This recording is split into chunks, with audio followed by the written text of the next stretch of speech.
Nearly all Web3 games out today have been animated yield farming and graphically wrapped token speculation marketed as games. Ponzi-nomic structures causing gamers to get wrecked, terrible gameplay taking us back 20 years or more, and outright hostility from mainstream gamers to the concept of Web3 gaming.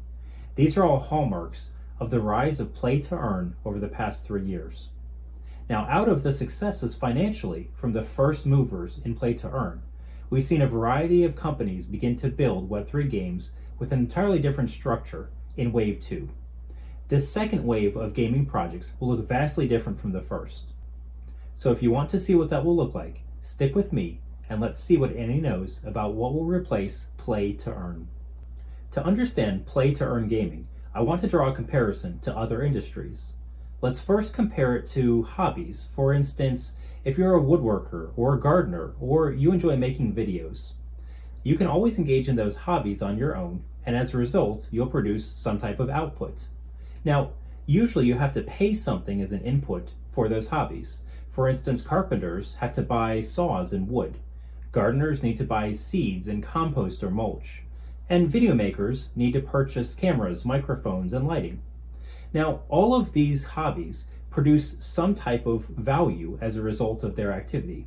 So, for instance, the carpenter produces a table, the gardener produces fruit or vegetables, and the video maker produces videos and entertainment for people. All of these hobbies use the same basic structure.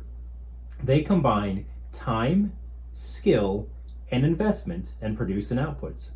The creators then have the ability to utilize that output in whatever way they deem valuable. For instance, they can use, sell, rent, hold, or even just dispose of the outcome of their hobbies. And in nearly every other major hobby besides gaming, where you produce some type of an output based on your activity, you own that asset. But unless you're really talented at your hobby, or you invest a substantial amount of time or money in it, it's unlikely that you're going to be able to earn from your hobby. And we accept this. If you're a very bad gardener, for instance, you aren't going to be able to sell your tomatoes for very much. And a poorly crafted table is unlikely to sell for a lot of dollars to paying customers. However, if you have a high amount of skill or investment or time invested in the hobby in some combination, you can certainly earn from those activities. In fact, at very high levels, many people take their hobbies and make them into full-time professions. In gaming, this will become true over time as well. Today, though, there is no output from the hobby of gaming that you typically own in traditional or Web 2 gaming industries. In fact, all three of these elements that we discuss for other hobbies, time, skill, and financial investment, are there the same way as they are for the woodworker or the gardener. But the output is instead captured exclusively by a game development studio. They intercept the output, the product that you're producing, and as a result, they retain all of the financial value or incentive from that activity. Make no mistake, while you may think that you own your in-game assets when you're playing a video game, those can be repossessed at any given time based on the gaming studio's desires. And so based on these challenges, Web3 gaming as a class was built by combining blockchain technology with gaming. And this was created with the goal that players should be able to own and earn from their own assets over time. The basic use case is incredibly powerful, but the execution so far has been very lacking across the industry. In fact, nearly all Web3 games out today have been animated yield farming and graphically wrapped token speculation marketed as games. These forerunners of the Web3 gaming were labeled as play to earn. Now, within the past few months, across the industry, large discussions have erupted based on changing that model to one that's more sustainable. The overall branding of play to earn now has a bad reputation, for good reason. So let's explore some different classes of Web3 games that will exist, how and where they can work. We're going to go through different types of genres, as well as different reasons that a particular model may be more suited to an individual game. So let's start the discussion with where Web3 gaming went wrong in the play-to-earn model. Whether it was accidental or not, the fundamental mistake that was made by the first Web3 games is assuming that ownership equals earning. And the basic error in logic here is assuming that assets are the same thing as investments. When you have an asset, in this case a virtual one, that can be considered anything that has value. When you have an investment, though, you expect that that asset is going to be producing more value over time, either through increasing valuation or some form of distribution that comes back to you as the owner.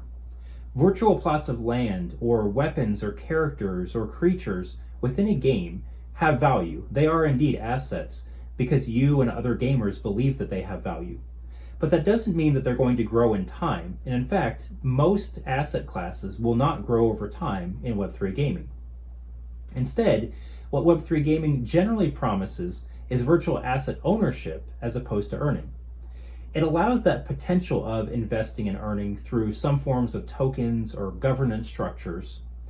The way in which gaming projects, though, will handle these will determine whether or not they will be sustainable. So let's go through Annie's Web3 gaming categorizations. And in this structure, we'll look at the primary ways that gaming studios can set up their NFTs and tokens in a way that makes games sustainable.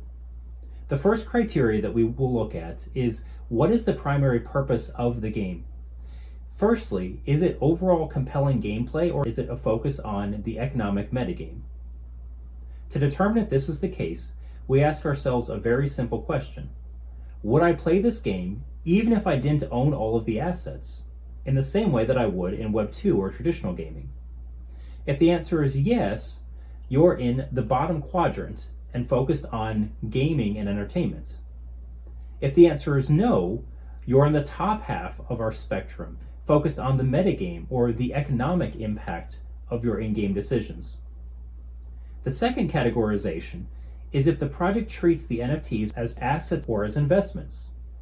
In this case, the simple question to ask here is, am I expecting to make more money than I pay in order to play this game? If the answer is yes, you or the project are viewing or marketing the game objects as investments. If not, you're viewing them as assets. Based on these two questions, we can create a 2x2 matrix with 4 categories of different types of Web3 games.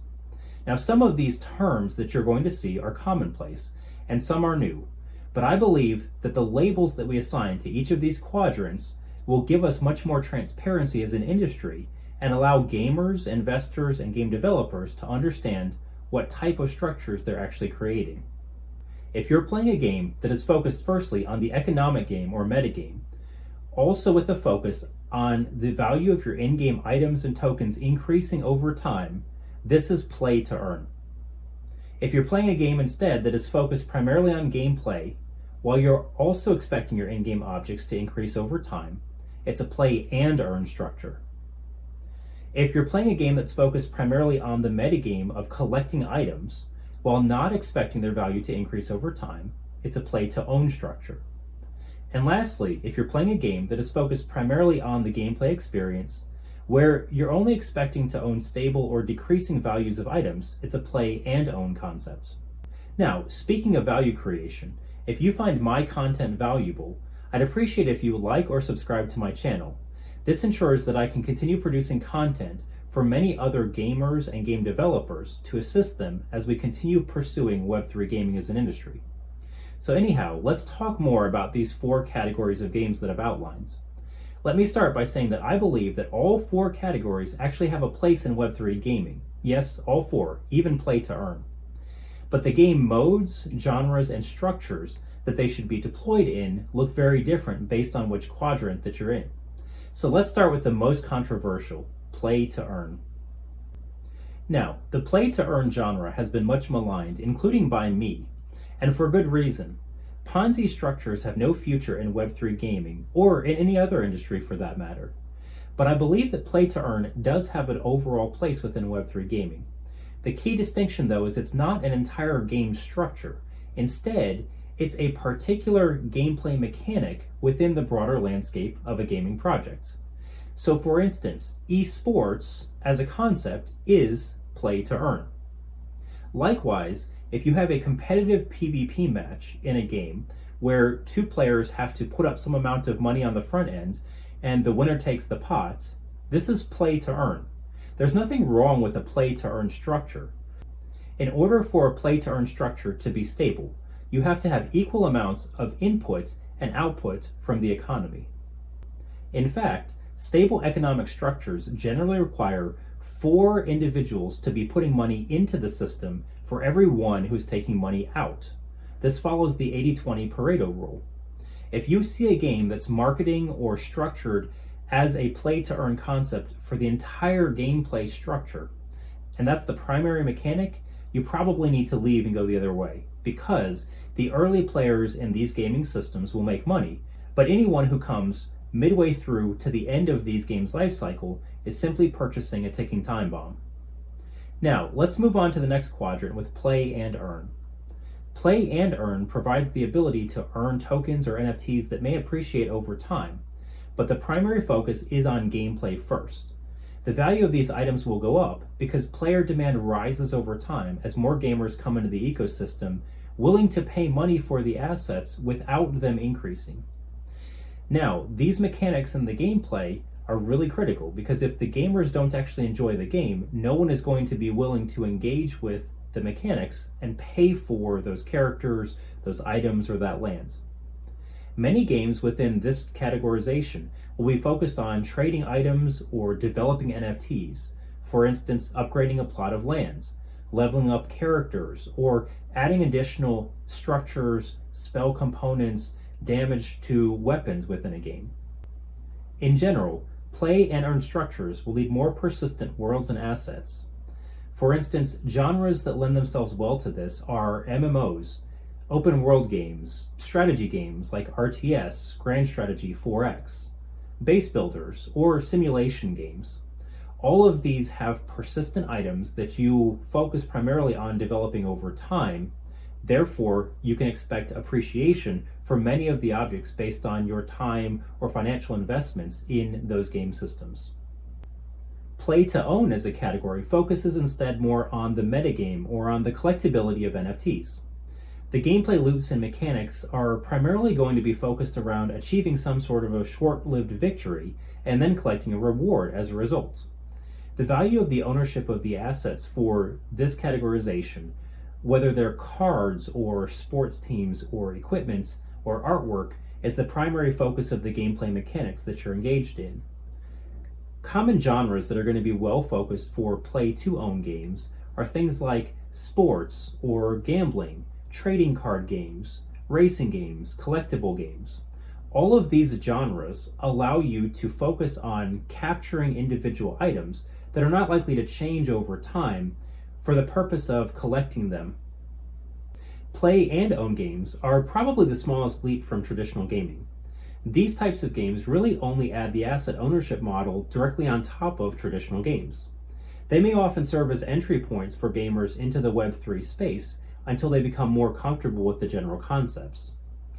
Many types of games, such as action or adventure, first-person shooter, tower defense, MOBAs, or fighting games, are easy entry points where a play and own model makes a ton of sense. Generally speaking, casual games or idle game genres are also likely to be found in the play and own space. Now, as a bonus, I actually am going to give you a 5th category that I believe that we'll see emerge over time in Web3 gaming. And this is what I'm calling play or earn. Now, I'm breaking my own common rule of mental models by creating a category where only one particular example fits that I can think of today. And that's because the structure of this game is fairly outside the box. So the game Nor actually creates a structure where the NFTs within the gameplay side of the ecosystem are completely separate from the NFTs in the financial space. So you have no ability to interact financially with anything that impacts the gameplay.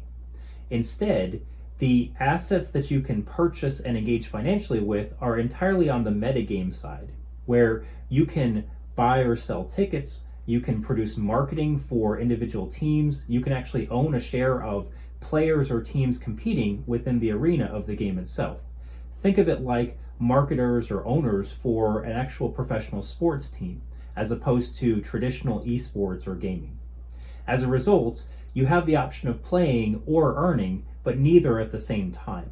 So this split of the two circles actually gives us a fifth category that's really different than a lot of the others that you see in common Web3 games that are being developed today.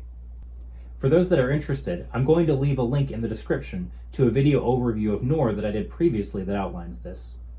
These categories, though, have shades of gray, and I want to recognize that there's not always a clear black and white line between when something is focused primarily on gameplay or instead on the economic model. Oftentimes, it may be somewhere in the middle, and so you see in my structure, this is more of a continuum than an actual binary choice between A or B. However, I believe that it's important that within Web3 gaming, our structures are more transparent with our gamers, with the game developers, and with investors as well. If you agree with the concepts here, I would ask that you would share this video with some of your friends or colleagues who are focused on Web3 gaming. Additionally, on Twitter or in your Discords, let's begin using some of this terminology in a way that actually makes sense and calls the game genres and classifications what they actually are. A critical point of furthering Web3 gaming as an industry is meaningful ways to talk about the types of games that are launching. And now you know what Annie knows about what will replace play to earn.